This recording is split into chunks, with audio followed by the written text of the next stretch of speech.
మిగతా అప్డేట్స్ కూడా చూద్దాం. మరికొన్ని గంటల్లో కేంద్రంలో కొత్త ప్రభుత్వం కొలువు తీరనుంది. దేశ ప్రధానిగా వరుసగా మూడోసారి ప్రమాణ స్వీకారం చేయనున్నారు నరేంద్ర మోదీ. నమో పట్టాభిషేకానికి ఢిల్లీ ముస్తాబైంది. దేశ విదేశీ నేతలు, పలు రంగాల ప్రముఖులు సహా 8,000 మంది అతిథులు ఈ మహోత్సవంలో భాగస్వాములు కానున్నారు. రాత్రి 7:15 రాష్ట్రపతి భవన్ వేదికగా మోదీ ప్రమాణ స్వీకారోత్సవం జరగనుంది. ప్రధాని మోదీతో పాటు కేంద్ర మంత్రులు ప్రమాణం చేస్తారు. ప్రమాణ స్వీకారం నేపథ్యంలో ఉదయమే జాతీయ యుద్ధ స్మారకం వద్ద నివాళులర్పించారు ప్రధాని మోదీ. రాజ్ఘాట్లో గాంధీ మహాత్మునికి పుష్పాంజలి ఘటించారు. అలాగే సైదవ అటల్ను సందర్శించి మాజీ ప్రధాని వాజ్పేయికి నివాళులర్పించారు.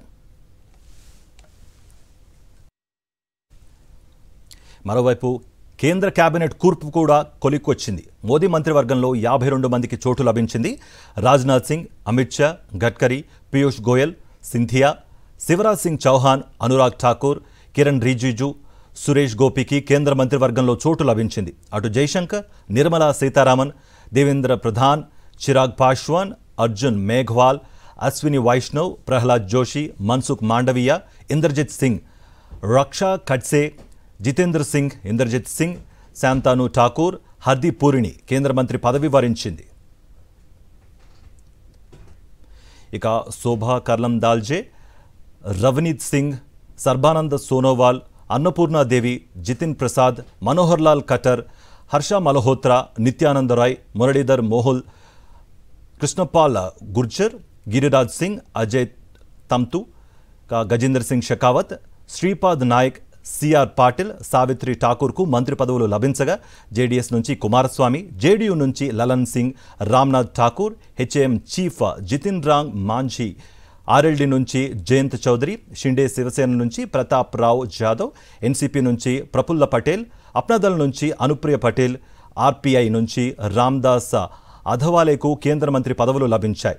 తెలుగు రాష్ట్రాల నుంచి 5గురికి మోదీ మంత్రిమండలిలో చోటు దక్కింది. ఏపీ నుంచి 3, తెలంగాణ నుంచి 2కి అవకాశం లభించింది. ప్రమాణ స్వీకారానికి ముందే పనిలోకి దూకేశారు ప్రధాని మోదీ. కాబోయే మంత్రులతో సమావేశమైన ఆయన 100 రోజుల యాక్షన్ ప్లాన్ గురించి వివరించారు. వచ్చే 100 రోజుల్లో చేపట్టాల్సిన పనులపై ముందే ప్లాన్ రెడీ చేసుకున్న మోదీ ఆ ప్రణాళికను తన మంత్రివర్గానికి వివరించారు. మోదీ 100 రోజుల యాక్షన్ ప్లాన్లో కీలక అంశాలు కూడా ఉన్నాయి. తయారీ రంగానికి అత్యధిక ప్రోత్సాహం, కంపెనీల దివాలా చట్టం సవరణ, ఒకే దేశం ఒకే ఎన్నిక, ఒకే ఓటరు జాబితా అమలుపై చర్చ, 2035 నాటికి దేశంలో సొంతంగా విమానాల తయారీ వంటివి ఇందులో ఉన్నాయి. అలాగే యూపీఎస్సీ సిలబస్, పరీక్షా విధానంలో మార్పు, సివిల్ సర్వెంట్స్కు పనితీరు ఆధారంగా రేటింగ్ వంటివి మోదీ యాక్షన్ ప్లాన్లో ఉన్నాయి. దీనిని అమలు చేసేందుకు 10 మంది కేంద్ర మంత్రులతో పాటు ప్రత్యేక గ్రూప్ ఏర్పాటు చేయనున్నట్లుగా తెలుస్తోంది. కొత్త మంత్రివర్గాన్ని వెల్లడించారు మోదీ. ఇదే అంశానికి సంబంధించి మరింత సమాచారం మా ప్రతినిధి వెంకటేష్ అందిస్తారు. వెంకటేష్. మరొక 2 గంటల్లో ప్రధానమంత్రి నరేంద్ర మోడీ మూడోసారి పట్టాభిషేకం జరగబోతోంది. ఈ రికార్డు సృష్టించినటువంటి 2వ ప్రధానిగా ఆయన రికార్డులోకి ఎక్కబోతున్నారు. 7:15 రాష్ట్రపతి భవన్లో ప్రమాణ స్వీకారం జరగబోతుంది. ఈ కార్యక్రమానికి వివిధ దేశాధినేతలందరూ కూడా హాజరు కాబోతున్నారు. ఈ మేరకు ఇప్పటికీ వారందరూ ఢిల్లీకి చేరుకున్నారు. ఇక తెలుగు రాష్ట్రాల నుంచి 5గురికి ఈసారి మంత్రివర్గంలో చోటు దక్కింది. అందులో 3 బీజేపీ, 2 టీడీపీ వారికి చోటు దక్కినటువంటి పరిస్థితి. సో 3గురికి కూడా కార్యకర్తలుగా జీవితం ప్రారంభించినటువంటి వారికి చోటు దొరకడం అనేది ఖచ్చితంగా ఇదొక అదృష్టం అనేటువంటి విషయాన్ని కిషన్ రెడ్డి ప్రకటించినటువంటి పరిస్థితి. సో మొత్తానికి వీరంతా కూడా రాబోయే రోజుల్లో 2 రాష్ట్రాల అభివృద్ధికి పనిచేస్తామని కొద్దిసేపటి కిందటే ప్రకటించినటువంటి పరిస్థితి. సో కాసేపట్లో ఈ ప్రమాణ స్వీకార కార్యక్రమం ప్రారంభమయ్యేటువంటి అవకాశం కనబడుతుంది. ఇకపోతే ఈరోజు జరిగినటువంటి దాదాపు 2 గంటల పాటు జరిగినటువంటి సమావేశంలో ప్రధానమంత్రి నరేంద్ర మోడీ ఈ 5 ఏళ్లలో అనుసరించాల్సినటువంటి కార్యక్రమాలు, వీటికి సంబంధించినటువంటి ఎజెండాను పూర్తిగా కాబోయే మంత్రులందరికీ వివరించారు. 100 రోజుల ప్రణాళికను ఇప్పటికే నరేంద్ర మోడీ తయారు చేశారు. దాదాపు 5-6 నెలల నుంచే ఈ 100 రోజుల యాక్షన్ ప్లాన్ రెడీ చేసుకున్నారు. దాదాపు 10 మంది సెంట్రల్ సెక్రటరీస్ అందరూ కలిసి ఒక గ్రూప్ ఏర్పాటు చేసి 10 సెక్టోరియల్ గ్రూప్స్ ఏర్పాటు చేసి వాటికి ఒక్కొక్క టాస్క్ అప్పచెప్పారు. సో ఈ టాస్క్ ప్రకారం పూర్తిగా ఈ 5 ఏళ్ల పాటు పనిచేయబోతున్నారు. టార్గెట్ డెవలప్డ్ నేషన్ అనేటువంటి ఒక టార్గెట్గా ముందుకు వెళ్తున్నారు. వికసిత్ భారత్ ఎజెండాను ముందుకు తీసుకెళ్లబోతున్నారు. సో అందులో భాగంగానే ఈ మొత్తం ఎజెండాను అంతా కూడా తయారు చేశారు. అందులో చాలా కీలకంగా ఈసారి 5 ఏళ్లలో తయారీ రంగానికి, మ్యానుఫ్యాక్చరింగ్ రంగానికి పెద్ద ఎత్తున ప్రోత్సాహం ఇవ్వాలని నిర్ణయించారు. అందులో మ్యానుఫ్యాక్చరింగ్ సెక్టర్ను ప్రోత్సహించడం వల్ల ఖచ్చితంగా ఉద్యోగ అవకాశాలు పెరిగేటువంటి అవకాశం ఉంది. యువతకు ఉద్యోగాలు వస్తాయి కాబట్టి ఆ మేరకు పెద్ద ఎత్తున దేశంలో అభివృద్ధి చోటు చేసుకునే అవకాశం ఉంది. కాబట్టి మ్యానుఫ్యాక్చరింగ్, ఇన్ఫ్రాస్ట్రక్చర్ ఈ రెండు రంగాలకు ఈ నరేంద్ర మోడీ 3.0 గవర్నమెంట్లో ఎక్కువ ప్రయారిటీ ఉండబోతుంది. అలాగే ఎలక్షన్స్ ఈసారి లోక్సభ, అసెంబ్లీ అలాగే వీటన్నిటిని ఒకేసారి నిర్వహించాలి, దేశమంతా ఒకేసారి నిర్వహించాలని చాలా రోజుల నుంచి నరేంద్ర మోడీ అంటున్నారు. సో ఆ దిశగా కార్యాచరణ కూడా రూపొందించబోతున్నారు. ఒకే ఎలక్టోరల్ రోల్ అంటే స్టేట్లో ఒక రకంగా ఉంది, సెంట్రల్లో ఒక రకంగా ఉన్నటువంటి ఎలక్టోరల్ అన్నిటిని కూడా మర్జ్ చేసి ఒకే ఎలక్టోరల్ రోల్ను ఏర్పాటు చేయబోతున్నారు. వాటితో పాటు ఐఏఎస్, ఐపీఎస్ల కోసం ప్రత్యేకంగా ఒక టాలెంట్ పూల్ ఏర్పాటు చేయబోతున్నారు. వారి పర్ఫార్మెన్స్ ఆధారంగా, వారికి ఉన్నటువంటి పనితీరు ఆధారంగా వారికి రేటింగ్స్ ఇవ్వబోతున్నారు. సో సివిల్ సర్వెంట్ రేటింగ్స్ ఇవ్వబోతున్నారు. సో దాని ఆధారంగానే రాబోయేటువంటి రోజుల్లో మొత్తం వీటికి సంబంధించినటువంటి జరగబోతుంది. సో మనతో పాటు బీజేపీ నాయకుడు సంగప్ప ఉన్నారు. బండి సంజయ్కి కేంద్ర మంత్రి పదవి వచ్చింది, ఎట్లా అనిపిస్తుంది? ఒక పార్టీ కార్యకర్తకి, పార్టీని గ్రౌండ్ నుంచి రాష్ట్ర స్థాయిలో పెంచినటువంటి ఒక కార్యకర్తకు దక్కినటువంటి ఒక అవకాశంగా భావిస్తున్నాం. భారతీయ జనతా పార్టీలో పార్టీ కోసం పనిచేసే వాళ్ళకి ఎప్పుడైనా సరే న్యాయం జరుగుతున్నందుకు ఇదొక గొప్ప ఉదాహరణ.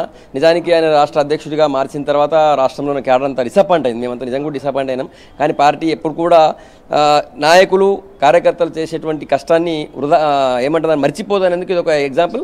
ఖచ్చితంగా బండి సంజయ్ గారు, కిషన్ రెడ్డి గారి నాయకత్వంలో తెలంగాణలో పార్టీ అద్భుతంగా లేస్తుంది. ఇప్పటికే 8 మంది ఎంపీలు, 8 మంది ఎమ్మెల్యేలు ఉన్నారు. మీరు చూడండి, ఎప్పుడు ఎన్నికలు జరిగినా కూడా తెలంగాణలో బీజేపీ అధికారంలోకి రావడం ఖాయం.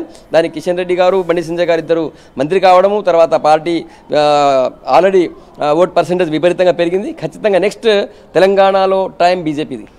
ఒకటే క్యాబినెట్ పోస్ట్ ఇచ్చారు, రెండోది సహాయ మంత్రి మాత్రమే బండి సంజయ్కి ఇచ్చారు. సో క్యాబినెట్ రాలేదు అనేటువంటి ఏమైనా ఉందా? అది పార్టీ ఏది ఇచ్చినా అది మహాప్రసాదం మాకు. బండి సంజయ్ గారు ఏనాడు కూడా ఆయన పార్టీ అధ్యక్షుడిగా మార్చినప్పుడు కూడా ఆయన ఏ రోజు ఒక్క మాట మాట్లాడలేదు. పార్టీ ఆయన ఒక డిసిప్లిన్ కార్యకర్త, క్రమశిక్షణ గల కార్యకర్త. ఆర్ఎస్ఎస్ స్వయం సేవక్ నుంచి ఈరోజు ఇక్కడ దాకా వచ్చిందంటే ఆయన యొక్క క్రమశిక్షణనే ఆయన ఇక్కడ దాకా తీసుకొచ్చింది. మాకు ఎట్లాంటి డిసప్పాయింట్ లేదు. పార్టీ ఏది ఇచ్చినా చేయడానికి రెడీగా ఉన్నాడు. నిజానికి ఆయన నాకు పార్టీ ఏ బాధ్యత ఇచ్చినా చిన్న కార్యకర్త బాధ్యత. ఎలాంటి శాఖ వస్తుందని ఎక్స్పెక్ట్ చేస్తున్నారు? తెలంగాణకు ఉపయోగపడే శాఖ వస్తే బాగుంటుంది కదా.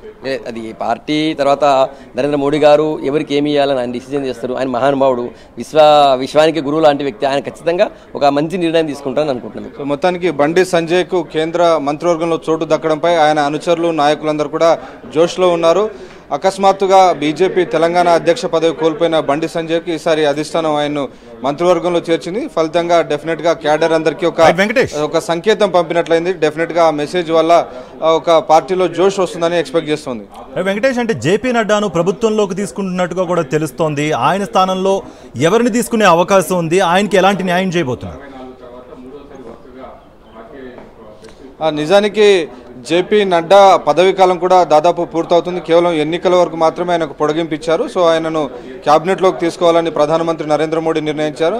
సో చాలామంది పేర్లు వినబడ్డాయి. శివరాజ్ సింగ్ చౌహాన్ను బీజేపీ జాతీయ అధ్యక్షుడిగా నియమిస్తారని ముందుగా చర్చ జరిగింది. కానీ ఆయనను కూడా క్యాబినెట్లోకి తీసుకున్నారంటే ఇక ఆయనకు కూడా జాతీయ అధ్యక్ష పదవి ఉండకపోవచ్చు.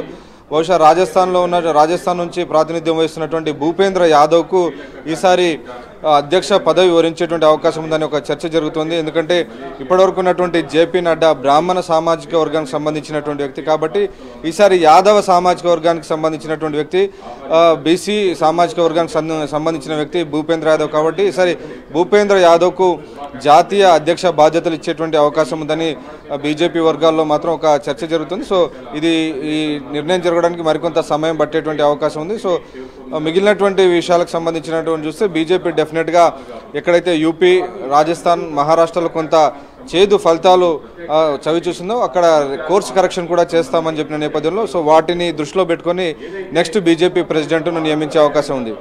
రైట్ వెంకటేష్.